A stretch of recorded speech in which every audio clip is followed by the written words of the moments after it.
लालच नूं छड्डण लई तैयार नहीं है, त्यागण लई तैयार नहीं है, क्योंकि रस ते मिलिया है पर केवल लालच दा रस मिलिया है। एक वो है जिसनूं लालच नालों कोई वड्डे कद वाला रस मिल गया है, महान रस मिल गया है, ते जद वो दोवां रसां नूं बराबर खड़ा करदा है, पैरलर बिठाउंदा है, वो वेखदा है कि लालच दा भी रस है, प्रभु चिंतन दा भी रस है, पर इन्हां दोवां विचों वड्डा किहड़ा है, छोटा किहड़ा है, फिर वो लालच नूं छड्ड दिंदा है। और छड्डना फिर ਉਹਦੇ वास्ते मुश्किल नहीं होता। और मैं एक होर बेनती करदा चला, एक छोटा बच्चा, नियाणा बच्चा गीटियां दे नाल खेडदा है, खिडौणियां दे नाल खेडदा है, गुड्डियां पटोलियां दे नाल खेडदा है, उदाहरण वजों।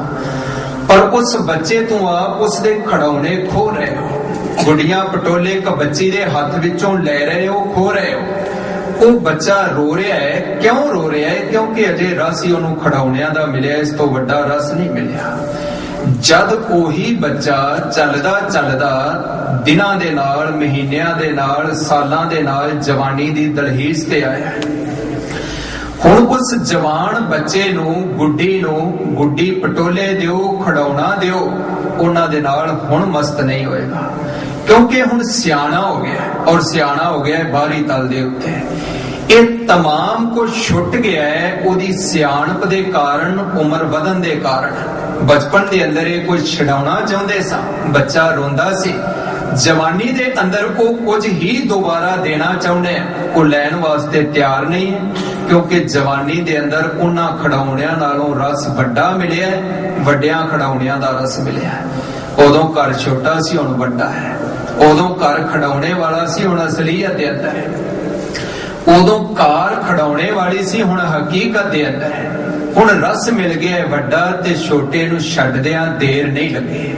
हथ दे अंदर अगर कंकर पत्थर पकड़े होण, दूसरी तरफ नाल हीरे पए होण, पर एक ख्याल करियो, हीरियां दी परख भी होवे, समझ भी होवे। हुण कंकरां नूं छड्डदिआं देर नहीं लगदी अगर हीरे हथ विच आ जांदे ने। कौडियां छुटदियां समा नहीं लगदा अगर हीरे इहदी मुट्ठी दे अंदर आ गए ने, हथ दे अंदर आ गए ने। ਇਹ लालच दे अंदर, झूठ दे अंदर, विकारां दे अंदर अन्ना होके रचिया रहिंदा है, मस्त रहिंदा है मन। उतना समा जितना समा इनू कोई महान रस की प्राप्ति नहीं होती, लालच ही चंगा लगता है। तो चलो खैर, अज दे शब्द दे अंदर विशा ते रस दा है, पर केवल इशारतन बेनती करदा चला लालच दे संबंध दे अंदर विषय नालों पासे जाके, क्योंकि हजूर ने यह लफज वरत्या, और लफज भी शब्द के आरंभ विच पहला लफज, अपनी किरत दे बदले, कमाई दे बदले तुहानू 5 पाउंड मिल रहे ने, 500 मिल रहे ने, 5000 मिल रहे ने रोज दे, इहदा नाम लालच नहीं है। मानो 500 पाउंड तुहाडी मेहनत दे बदले, किरत दे बदले अज मिल गए ने, उत्थे तुहाडा लालच नहीं है, तुहाडी मेहनत दा मुआवजा है, कीती हुई कमाई दा फल है। 500 लेना लालच नहीं है, पर 5 पाउंड पए ने जिहदे उत्ते तुहाडा हक नहीं है, वो किसी दूसरे दे ने।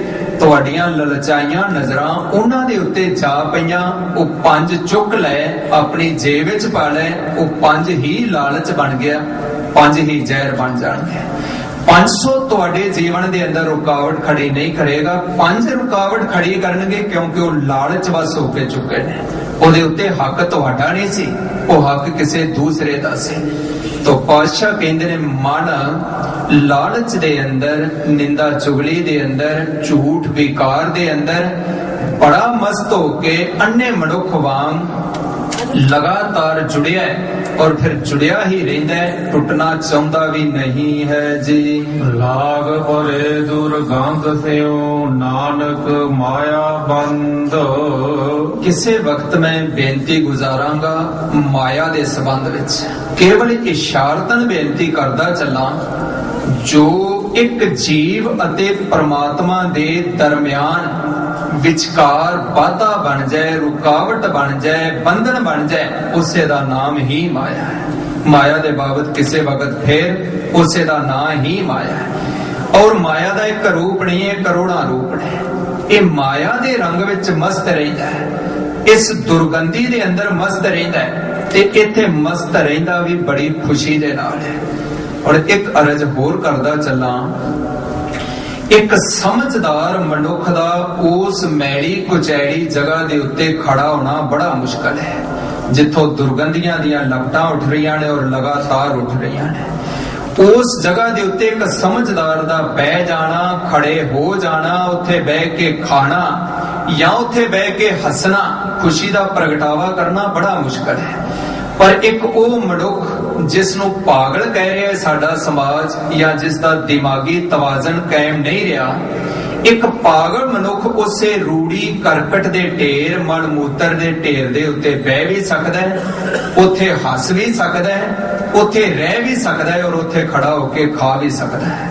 कारण की हाथों दे पास भी दो ने, साडे पास भी दो ने, कदम ओदे कोल भी दो ने, तुहाडे कोल भी दो ने। शरीर दी बनतर वेखोगे वैसी दी वैसी नजर पैगी।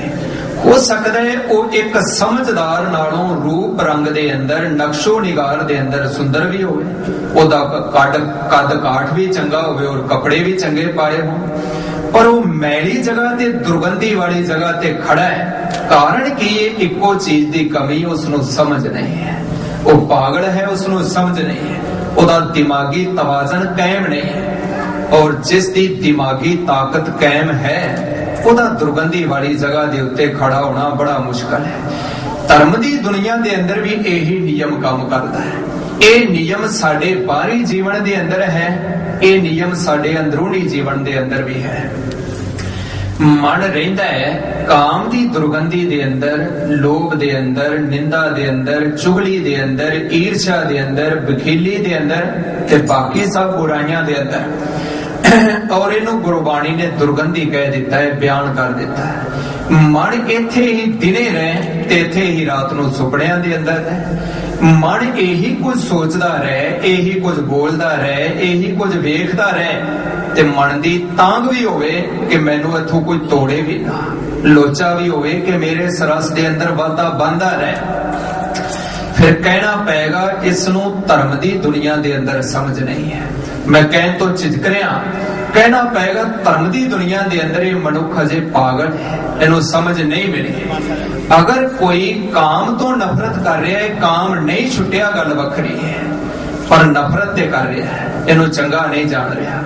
अगर कोई निंदा, चुगली, ईर्खा, बखीली दे रस नूं अजे छड्ड नहीं पाया, गल वखरी है, पर उसनू समझ आ गई है कि ये मैल है, समझ आ गई है कि कूड़े करकट दा ढेर है। फिर वो मनुख इसनू दूर करन दा यतन करेगा, आप दूर दौड़ के जान दा यतन करेगा, उपाय आरंभ करेगा, क्योंकि समझ आ गई है कि जिथे मैं खड़ा हूं जगह मैली है, दुर्गंधी उठ रही है, जगह मैली है। अगर समझ नहीं आई तो बड़े आराम पूर्वक बह सकता है, समझ आ गई है तो फिर बहना ऐसा मुश्किल होएगा।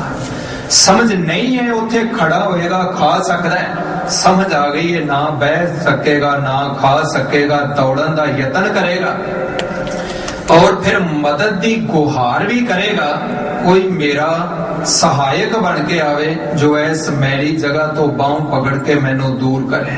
अरदास भी करेगा गुरु दे सन्मुख कि पातशाह इस मैली जगह तो मेरा खैड़ा छड़ा।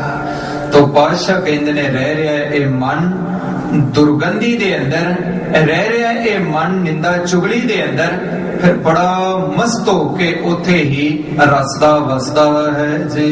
औड़े लल्ला लंपट बिखे रस राते। गरीब नवाज धन गुरु अर्जन देव पातशाह महाराज जी दे वचन वो कहंदे ने रसिया है, मस्त है ते रस दे अंदर मस्त है। हुण एक बेनती होर करदा चला, रस बनिया किवें है? जो साडे मन दे पास रस बनिया है वो बुरा है जां भला है? आखिर पैदा किवें होया, बनिया किवें? ये रस बनाउंदे ने साडे तमाम इंद्र है। कुछ अखां दे राहीं बनिया है, कुछ जुबान दे राहीं बनिया है, कुछ नासकावां दे राहीं बनिया है ते कुछ गुप्त इंद्रियां दे राहीं बनिया है।